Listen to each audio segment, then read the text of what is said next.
Hello, everyone. My name is Paolo Lostritto. I'm the CEO of Sailfish Royalty Corp. As the name implies, we are a precious metal royalty company focused on gold and silver. Effectively, we've got a vehicle that has a $10 million a year revenue base with extremely low costs and an industry-leading dividend of about 6.8% as of this morning. Right. What's not to like about that story? So something's changed. You're the new guy on the block since September of last year. We previously spoken with Cesar, but you've been associated with the company a little bit before that as well. So what's your background? So I'm a rock mechanics engineer by training. I've spent about 17 years as a sell-side analyst on Bay Street/Wall Street, and then worked as a banker for about 6 years prior to my involvement here at Sailfish. I was working for about a year and a bit on the corporate development side before taking on the helm. And the focus now is to continue to grow the business and use my background in M&A to try and grow the business.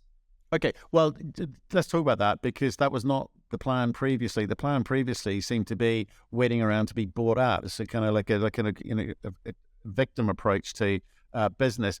You're saying you're taking control of the situation. You want to grow the business. So how are you going to do that? Well, over the years, we've managed to build quite the network and Rolodex in terms of people and understanding of assets. And so the idea is to use that base of knowledge to go out there and try to grow the business. Now, it is competitive, but that being said, sometimes it's the deal that you don't do that actually makes more sense.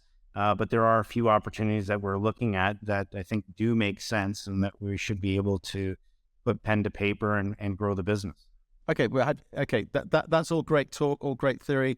Have you done anything yet in terms of like adding new things to the portfolio since I last spoke to the company in July 2021, I think?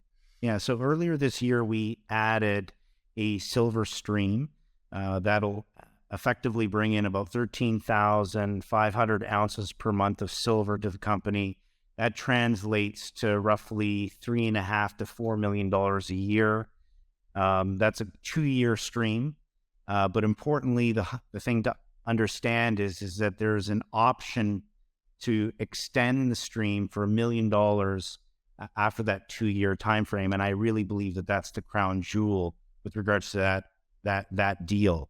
And the internal rate of return at the current silver price is phenomenal. So that gives us visibility to pay that industry-leading dividend for at least another 2 years and possibly longer. Right, and for another 2 years for $1 million, okay, we're giving you $3 to $3.5 to $4 million at today's money. Okay, that seems sensible. But the thing you said there is silver. That was new. So before it was a bit more of a gold story. So are you pivoting somewhat there? To answer your question is that there's been a lot of index demand from the silver side.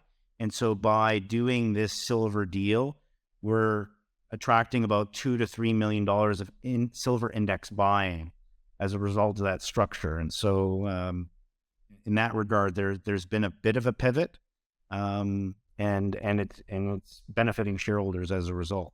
Right. Okay. So nice deal, and you're looking for more like that. And will you be looking for predominantly silver going forward? Obviously, silver's on a it's been on a small run recently, but so is gold. Is this going to be equitable between gold and silver, or precious metal more broadly? I mean, what is the new strategy after? So the strategy is to do NAV per share accretive deals, full stop, in the precious metal space. There is more of a focus on silver. There's a couple of deals that we're looking at right now that have a good silver component. So it would be to maintain at least 50% of that revenue associated with silver. Right. Okay.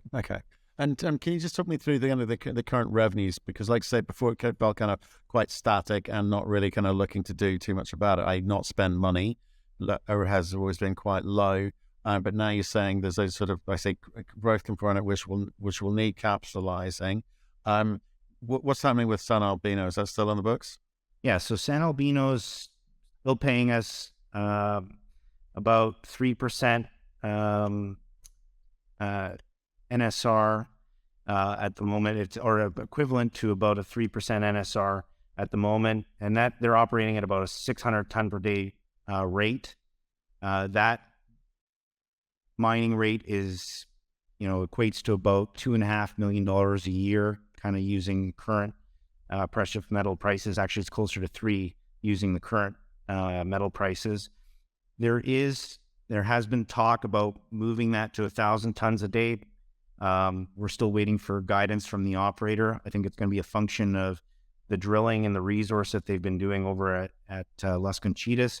The results have been phenomenal, but it is a balancing act between mine life and mine rate. But from a geologic perspective, we're highly encouraged by what we're seeing there, and that portfolio should continue to pay dividends to Sailfish and Sailfish shareholders for at least the next 5 to 10 years. Okay, so there's this kind of steady flow of revenue there, but because they've been talking about that ramp up for since I spoke to them, the last couple of years. It hasn't quite happened yet. Okay, fair enough. And with regards to how is Mako looking to, what else is Mako doing which may benefit you in terms of, I'm talking about like increasing that resource, extending that resource currently. But was it Los Conditos, isn't it? Yeah. So the beauty of being a royalty company is that we don't have to spend the money in order to grow the resource and worrying about the operations. We just benefit from the top line and how that performs. And so I know there was a period of time where they were focused on going through a transition zone from a metallurgical standpoint. Based on what we're seeing, that's largely been worked out. Their financials just came out. They're showing that they've worked through that transition zone. And so, the throughput rate, the metallurgical recoveries, everything is coming in tickety-boo the way we want to see it. So the next phase, now that they've dealt with that transition period, is now to focus on finishing the resource, putting that into the mine plan, deciding whether or not that justifies the next leg up in terms of production ramp up. And that has direct benefits to us as the royalty/stream holder. Okay, and what else is sitting on the books in terms of revenue? Because there was a gold loan receivable as well at some point. Yeah, there was a gold-linked loan, and that lasts until September of this year. And as part of that strategy to have more silver exposure, we actually changed that gold-linked loan to a silver-linked loan. And so we should have another $3.5 million in 2023 that, comes from that silver-linked loan, and that'll expire in October of this year. And what's the significance of moving from a gold-linked loan to a silver-linked loan? Well, it just gives us more leverage to the silver price and is one of the criteria that these index funds use in order to decide what your weighting is. And that's the driving force from that standpoint.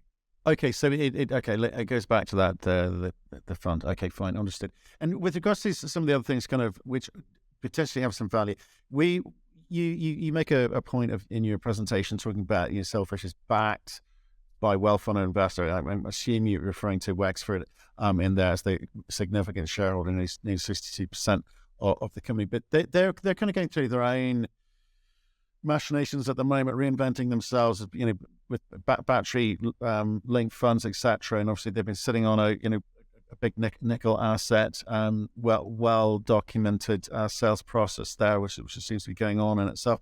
Are you at all nervous about their intent with this asset? And because I know previously Cesar was Wexford employee embedded in here.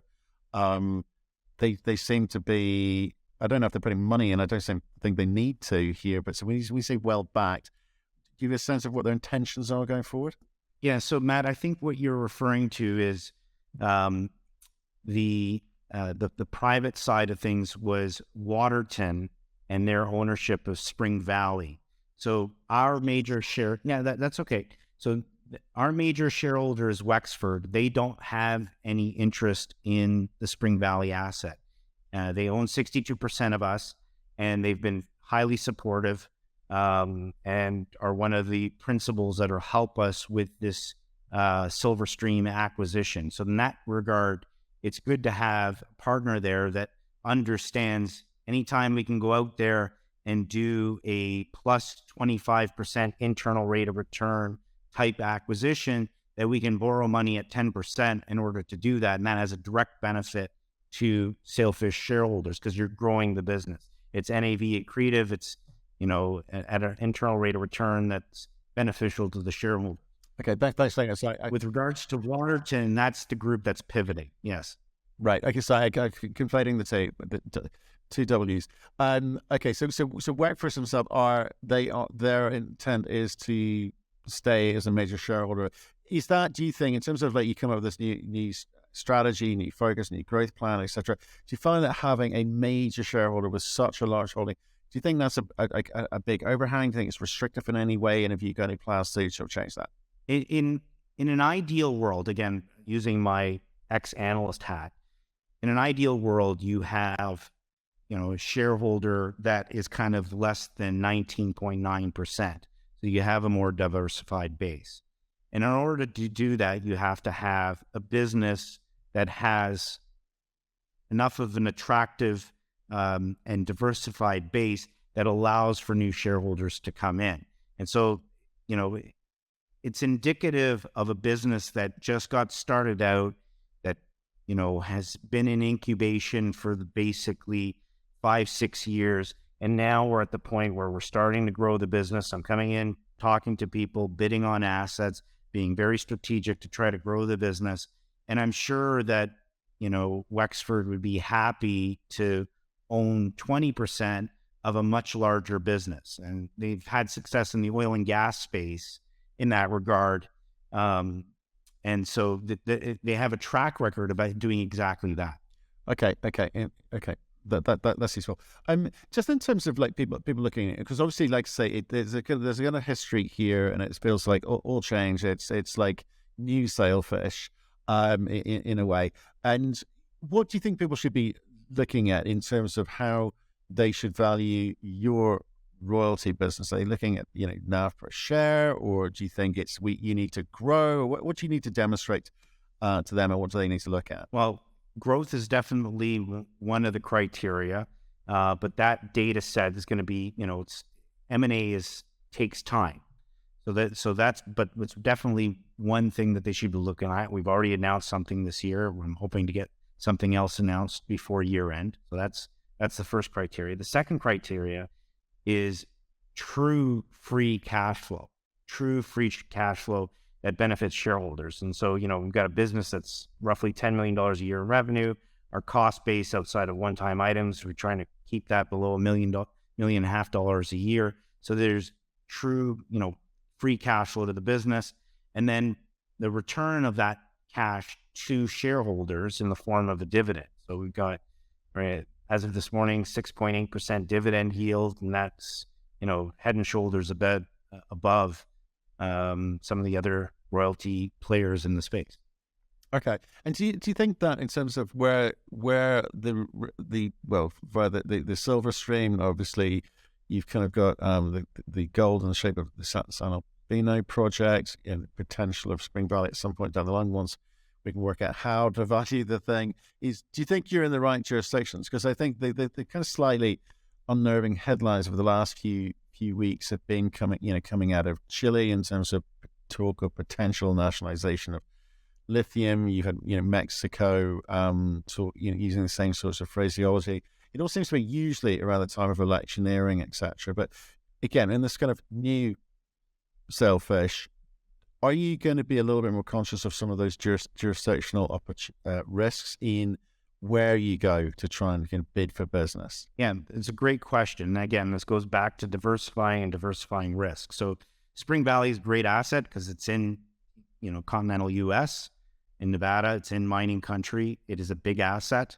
The last published data suggested that it was more than 5 million ounce resource, and we would have up to 3% NSR on that project. So again, that's outside of Nicaragua. Nicaragua has gone from kind of okay to the headlines not being very favorable, but from an operating standpoint, everything seems to be fine. There's been no change to the business. But that being said, you have to recognize it for what it is, that there's headline risk there. And some of the new M&A that we're looking at is outside of those jurisdictions. Again, cognizant of diversifying the portfolio to make sure that you're doing the appropriate growth that's adjusted on a risk-adjusted basis. Right. Okay. And what are you conscious of in terms of this growth plan of yours? Because so the jurisdiction we've talked about that, which is interesting in itself. But if you look at the way that some royalty companies have grown in terms of not just share price but market cap too, they've done it by adding multiple royalties to the books because they all get valued at the same rate. It's a nice, clever little game without necessarily delivering revenue to the bottom line, without kind of driving real value to the books. So you're aware of those models. You're an ex-analyst. You know the game. So for you, what's important for you in terms of what you've got to try and to deliver this year and maybe into next year? Yeah. So the key thing was giving us that cash flow visibility to extend the dividend, and that's what we've done. So that was first, in the highest priority business. So we now have at least 2 years of runway on that dividend, and possibly more with that option. So that's number one. Number two, the next deal that we're looking for now is to extend that visibility. So I recognize that there is there's value in creating an option value portfolio, but our business is very much focused on cash and ability to generate free cash flow. We do not have the luxury, especially, with having a concentrated portfolio right now, of being frivolous with our shares. Our shares are just as important as cash. And so therefore we are focused. If we're going to do a deal, we're going to do a deal that, one, focus on NAV per share growth, and two, does not dilute the option value that we have that we believe the market doesn't understand, and that is Spring Valley. Okay. But there's no sort of set time on being able to put a number on that, right? In terms of Spring Valley, so we know that Waterton, based on industry participants, there was a sale process that was out there in kind of 2021. Our understanding is that Waterton's kind of pivoted and focused on battery metals, which means that the old portfolio is being rationalized. So while we have no control and no data that suggests that, there's set timing, that, it's highly likely that there's going to be a transaction there that'll allow for that data to come into the public domain over time. Okay. Well, look, Paolo, I appreciate you making the time to come and see us and give us an update on this new Sailfish business plan and strategy. Numbers looking good, and you seem to be focused on the right things. So I appreciate you staying in touch with us and let us know how you get on for the rest of the year. Okay. Thanks for having me, Matt. Really appreciate it.